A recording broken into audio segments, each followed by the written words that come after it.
En esta tercera oleada del vapor, de la máquina del vapor, cuéntanos cómo fue el efecto en Argentina, por ejemplo, que es un ejemplo de una nación que creció de una manera... Sí, Argentina prácticamente en la Bolsa de Londres en los años 80 se le consideraba el próximo Estados Unidos. Allí se desarrolló, bueno, toda una industria de la carne y toda una industria del trigo.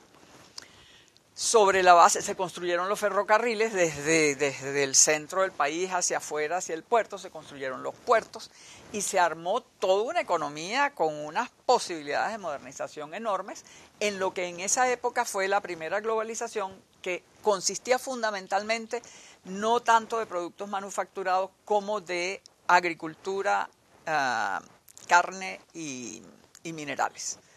Todo lo que fue esa primera globalización fue posible en aquella época porque era contraestación, es decir, cuando en el norte había invierno, en el sur había verano y era posible entonces exportar a precios parecidos del sur al norte. En 2 semanas llegaban las cosas del sur al norte. Es más, la carne, recogían hielo de la Antártida, lo metían en las bodegas y transportaban carne en 2 semanas en perfecto estado hacia el norte.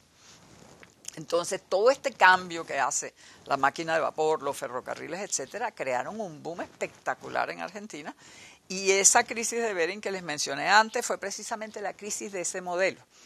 Porque se enloquecieron, o sea, llegaron a unos extremos de inversión en Argentina demasiado altos. Luego quebró la casa de Bering, que una de las, que ahora volvió a quebrar, por cierto, muy divertido, parece que tuvieran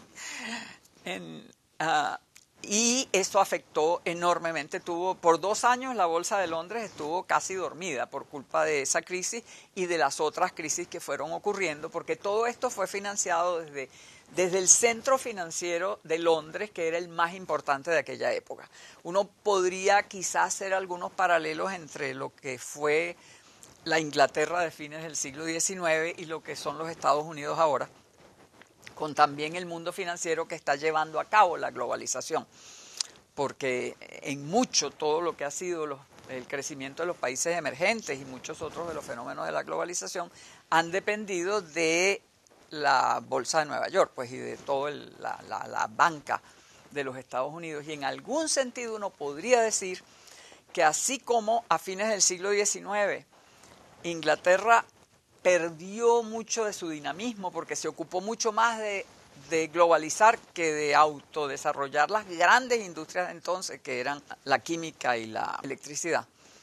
Estados Unidos hoy en día quizás está descuidando un poco su propio país, sus propias posibilidades y dedicándose demasiado a el desarrollo de ganancias en otras partes. Eso puede tener consecuencias a menos que sean muy inteligentes y descubran cómo hacer para reespecializarse. Yo creo que hay bastante espacio para hacerlo, tienen muchas transformaciones que hacer, pero quizá las condiciones políticas no son las más propicias, ¿no?